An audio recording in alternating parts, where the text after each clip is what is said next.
नमस्कार मित्रांनो, आज आहे नृसिंह जयंती. तुम्हाला सर्वांना नृसिंह जयंतीच्या खूप खूप शुभेच्छा.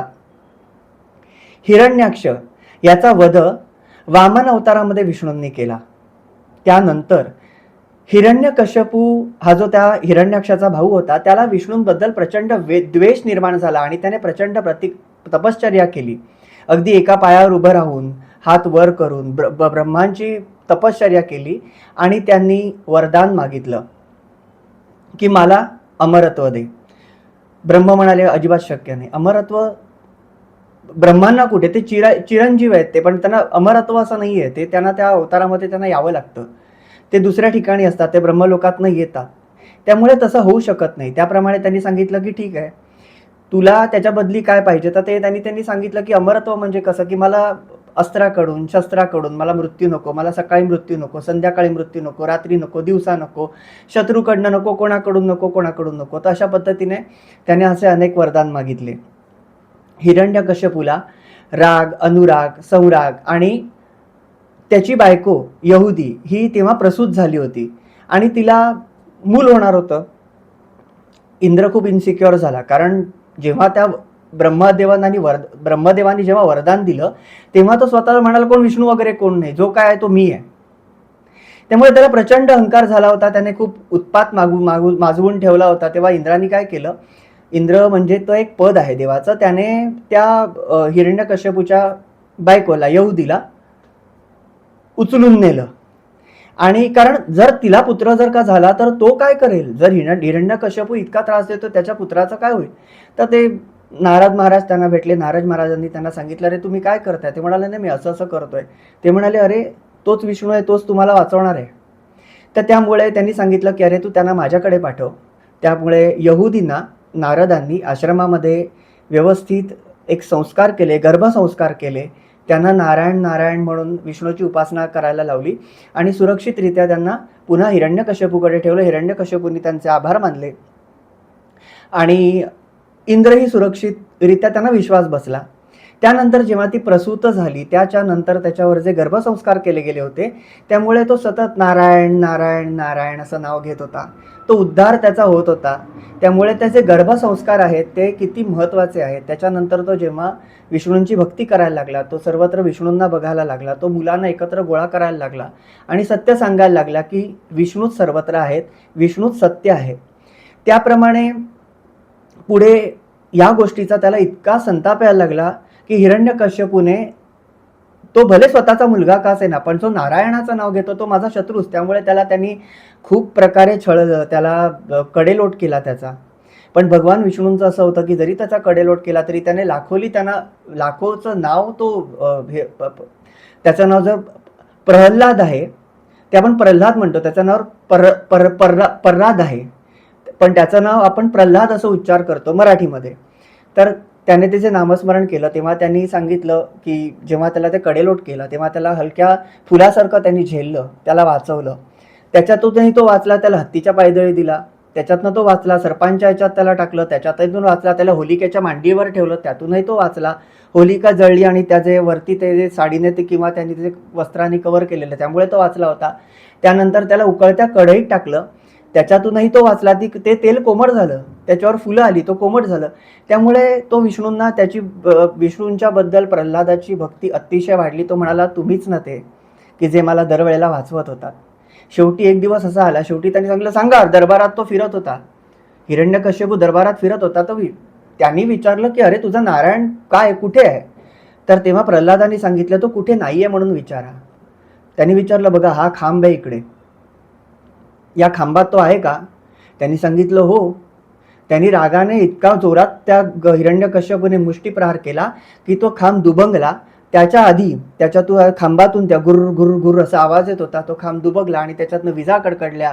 सर्व देव एकत्र आले आणि त्याच्यातनं नरसिंह भगवान प्रकट झाले. श्री नरसिंह भगवान की जय. त्यानंतर जसे ते प्रकट झाले, हिरण्यकश्यपूच्या हातातली तलवार, गदा वगैरे सगळं त्यांनी त्या विष्णूंनी ते त्याला इतकं जोरात मारलं हिरण्यकश्यपूला की त्याच्या हातातली ती सगळी आयुधं पडून गेली. आणि त्यांनी त्याला घेतलं, त्याला मांडीवरती बसवलं हिरण्यकश्यपूला भगवान नरसिंहांनी. आणि त्यांनी सांगितलं, बघ मी इथे बसलोय, ना आत न बाहेर, मी इकडे बसलेलो आहे दरवाजाच्या मधोमध, न दिवस आहे न रात्र आहे संध्याकाळ. त्याप्रमाणे त्याच्या नियमांचं सगळं अस्त्र न शस्त्र, माझी नखं खूप झाली, त्याचा कोथळा घेतला, असं त्याचं नख खुपसलं आणि त्याचा कोथळा असा पाडला, सगळी कातडी त्याची घेतली, ती स्वतःच्या गळ्यात घातली आणि त्याला ठार मारला. तोपर्यंत त्यांचा राग खूप वाढलेला होता. हिरण्यकश्यपू तोपर्यंत मरण पावला, त्याचा देह तिकडेच होता, पण त्यांचा राग शांत झाला नाही. विष्णूंचा, नरसिंह भगवानांचा राग शांत झाला नाही. त्यांनी सिंह होता, नर म्हणजे शरीर मानवाचं आणि सिंह म्हणजे धड जे आहे ते सिंहाचं, त्यांनी त्या पद्धतीने केलं होतं आणि ते पूर्ण राग राग राग सगळीकडे ते फिरत होते. ती यहुदी आणि तो प्रल्हाद ते दोघं जण हात जोडून उभे होते, कारण भगवानांचा अवतार तो होता. त्यांना माहिती होतं जरी ते वडील असले तरी त्यांना ते सगळं डोळ्यांनी बघावं लागत होतं. झालं काय की त्यावेळेला सर्व देवता प्रकट झाल्या होत्या. ब्रह्मदेव म्हणाले आता ह्यांचा अवतार आपण कसा शांत करायचा. त्याप्रमाणे त्यांनी लक्ष्मींना आवाहन केलं की तुम्ही या. तेव्हा लक्ष्मी आल्या देवी आणि त्यांनी बघितलं तर त्यांनी नरसिंह अवतार धारण केला होता. त्यांनी सांगितलं बघा ना, शांत करा, तुमचेच ते यजमान आहेत. तर त्याप्रमाणे लक्ष्मींनी त्यांना प्रार्थना केली, पण लक्ष्मींच्या अंगावर ते गुरगुरले. आता तो गुरगुर आवाज येत होता, म्हणजे तुम्हाला जर माझ्यापर्यंत पोहोचायचं असेल तर तुम्हाला गुरु लागतो, म्हणून ते गुरु गुरु गुरु असं एक काल्पनिक ते आहे. तर त्याप्रमाणे त्यांनी हा अवतार धारण केल्यावरती जेव्हा प्रल्हादाने त्यांना विनंती केली आणि प्रल्हाद जेव्हा तो त्यांच्या पायावरती तो नतमस्तक झाला, तेव्हा ते एकदम शांत झाले, भानावर आले आणि त्याला पटकन उचलला, आपल्या मांडीवर बसवलं. त्या आयाळीच्या जवळ सुद्धा तो झाकला गेला होता. तर ते त्याला चाटू लागले, कारण त्याचा अवतार जो होता तो नरसिंह अवतार होता, त्यामुळे ते त्याला चाटू लागले आणि ते एकदम शांत झाले. त्याप्रमाणे त्यांनी सांगितलं की अरे बाळा, मला यायला उशीर तर नाही झाला ना, कारण मी तुझ्यासाठी इथे आलो, मी तुझीच वाट बघत होतो, कसा आहेस तू, कुठे होता. मी त्याने मिठी मारली अशी. आणि सगळे तर शांत झाल्यावरती त्यांनी सांगितलं, हे बघ तुझ्या वडिलांचा तू ऊर्ध्वदेह कर किंवा त्यांना ते सद्गती त्यांना प्राप्त करून दे, त्यांच्या शरीराचा तू अग्निसंस्कार कर. त्याप्रमाणे तो करून आला आणि त्यांनी विचारलं की तुला बाळा काय पाहिजे. तो म्हणतो मला काही नको. तो म्हणतात काय पाहिजे, काही नको. ह्याच्यात बराच वेळ गेला आणि नंतर त्यांनी सांगितलं, प्रल्हादांनी सांगितलं की तू सर्व जणांचं कल्याण कर. एवढीच मागणी त्यांनी मागितली. तर हा सर्व ही जी घटना घडली ती पाकिस्तानच्या मुलतानमध्ये, म्हणजे तिकडचं एक पंजाब आहे, तिकडे मुलतान एरिया आहे, त्याला मुळस्थान नाव आहे, ते अजूनही तिकडे आहे. ते मंदिर किंवा तो खांब जिथे फुटला ते अजूनही तिकडे आहे. तर ही सगळी घटना तिकडे घडलेली आहे आणि फार आज महत्त्वाचा दिवस आहे. नरसिंह भगवानांकडे तुम्ही खूप विष्णूंची ही प्रार्थना करा. अनेक जणांचं दैवत आहे, कुलदैवत आहे लक्ष्मी, नरसिंह लक्ष्मी भगवान हे बऱ्याच जणांचं कुलदैवत आहे. त्यांनी त्या उपासनेला जा, ओटी भरा, नमस्कार करा आणि नेहमी लक्षात ठेवा की हे संस्कार किती महत्त्वाचे आहेत, कारण हे इंग्लिशमध्ये किंवा फॉरवर्ड लोकांना आत्ता कळायला लागले की अशा प्रकारचे गर्भसंस्कार होतात, पण हे पूर्वीपासून आहेत. हे आपण सिद्ध केलं आहे, हेच आपलं मेन आहे आणि आपल्या मुलांनाच आपण हे सांगत नाही. कॉन्व्हेंटला तुम्ही घाला, जरूर घाला, पण त्यांना हे सगळं माहिती पाहिजे की हे संस्कार आपले माहिती पाहिजेत. ते तुम्ही करा. आपण काही त्या पाश्चात्य संस्कृतीला नाकारणार नाही, त्याच्यातनंही शिका, कारण ती लोक, त्यांना सगळं माहिती असतं की प्रेयर कशी केली जाते हे त्यांना शिकवलेलं असतं. ते प्रेयरशिवाय चुकत नाही, पण आपण चुकतो. त्यामुळे आपण हे सगळं नाम, टिळा, कीर्तन, धोतर नेसणं म्हणजे सोवळं, आचमन, मुद्रा, हे सगळं आपल्याला यायला पाहिजे. त्यामुळे ही भक्ती, आपला कंट्रोल, आपला राग, आपला वाईट प्रवृत्तीवरचा विजय, या सगळ्याची ही कथा आहे आणि ही फार कथा आहे. म्हणून हे भागवत रोज ऐकावं.